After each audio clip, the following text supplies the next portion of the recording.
और कई बार तो ऐसो होए कि हरिद्वार जाओ, जगन्नाथपुरी जाओ, ऐसो कोई स्थान में जाओ, द्वारिका जाओ, तो वहाँ पे गोदावरी पे देखियो, जगन्नाथ जी के समुद्र पे देखियो, गंगा जी पे देखियो, कतई जे ही भूल जाए कि जे हमारे घर को स्विमिंग पूल है कि जे गंगा जी है। कम से कम अपनी मर्यादा रखनी चाहिए, कपड़न की मर्यादा रखनी चाहिए। क्या साबित करना चाह रही हैं?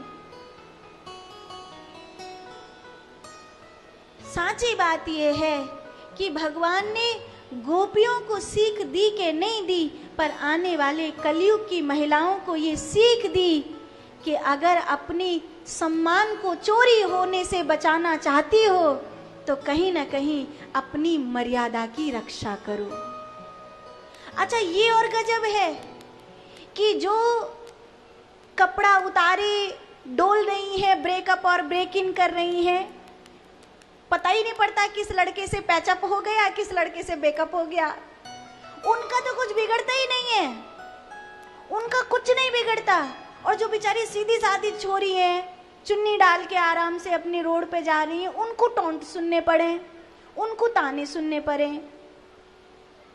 उनको जीनो हराम है जाए।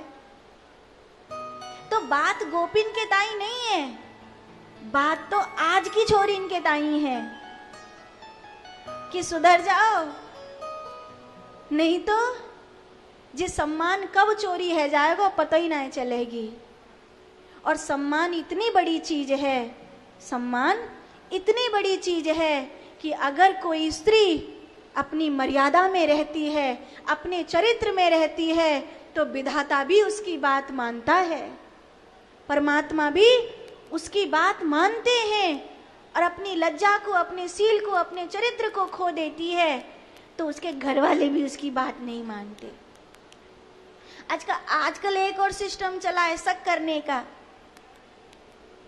पति का फोन दिखाओ, पत्नी का फोन दिखाओ, ये बड़ा चक्कर है।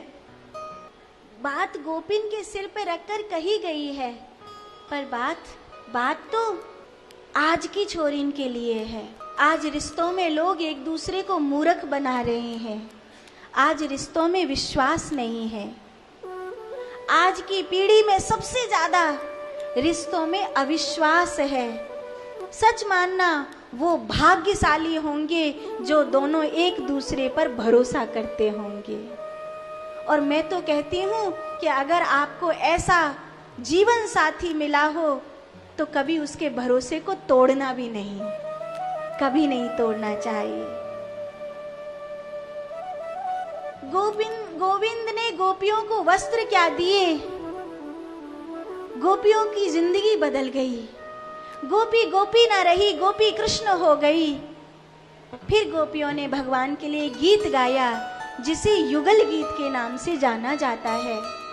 फिर भगवान कृष्ण ने कालिया नाग के फनों पर नृत्य किया और आबाल वृद्धा वनिता सर्वे अंग पशुव्रतया निर्जग्नो गोकुलादीना कृष्ण दर्शन लालसाहा। ये गेंद का खेल खेलते खेलते ये कालिया नाग के पास जाना, ये सब क्या है? लेकिन कहते हैं ये एक लीला है। कंस ने नीले रंग के 108 के कमल पुष्प मंगवाए हैं नंद जी से, और उन नीले रंग के 108 कमल के पुष्पों को नंद जी पहुंचाने के लिए नहीं जाएंगे क्योंकि ये विष भरा जल है। इसीलिए भगवान ने कालिया नाग के फनों पर नृत्य करके, उसका मान मर्दन करके उसे अपना शिष्य बना लिया, उसे अपना बना लिया। नाग पत्नियों ने भगवान की स्तुति गाई और भगवान को जब कालिया नाग कह रहा था कि मुझे कोई आदेश दो, आपका गरुड़ मुझे जीवित तो नहीं छोड़ेगा, यहाँ सौभरी ऋषि का श्राप था इसीलिए गरुड़ यहाँ नहीं आता था, मैं यहीं रहता था छुपकर, लेकिन अब कहीं भी जाऊंगा तो गरुड़ मुझे मार देगा। तो भगवान कहते हैं तेरे माथे पर मेरे पांव के निशान हैं, वो तुझे नहीं मारेगा और तू रमणक द्वीप में चले जाना, लेकिन उससे पहले मेरी एक मदद करेगा? स्वामी आज्ञा करिए, दास को आपकी आज्ञा की आवश्यकता है, आदेश करिए नाथ। तो ये जो नीले रंग के कमल के पुष्प है ना, इन्हें कंस को दे आना, कहना नंद जी ने भेजे हैं।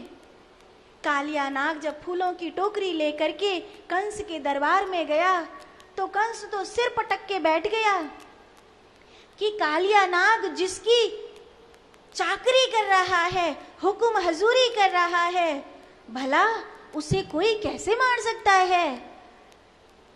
तब कंस ने ब्रज में आग लगवा दी कि ब्रजवासी मरेंगे तो कृष्ण दुखी होकर टूट जाएगा, और जैसे ही उसकी मानसिक अवस्था निर्बल होगी तो मैं उस पर आक्रमण करूंगा।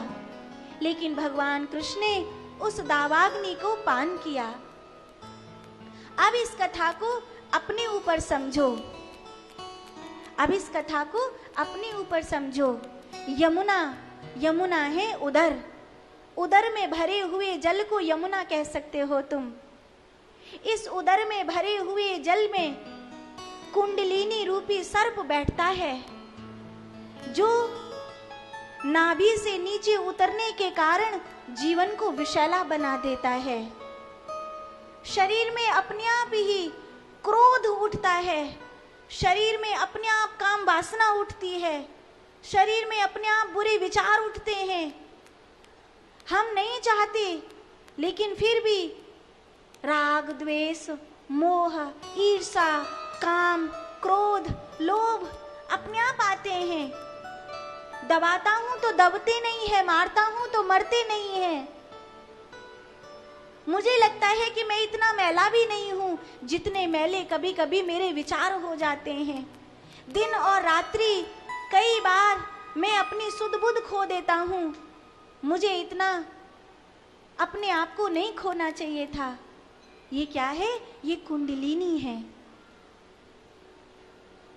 इसके फनों पर नृत्य करने का अर्थ है कि उस ऊर्जा को जो नाभि से नीचे रहती है, उस ऊर्जा को ऊर्ध्वगामी बनाना।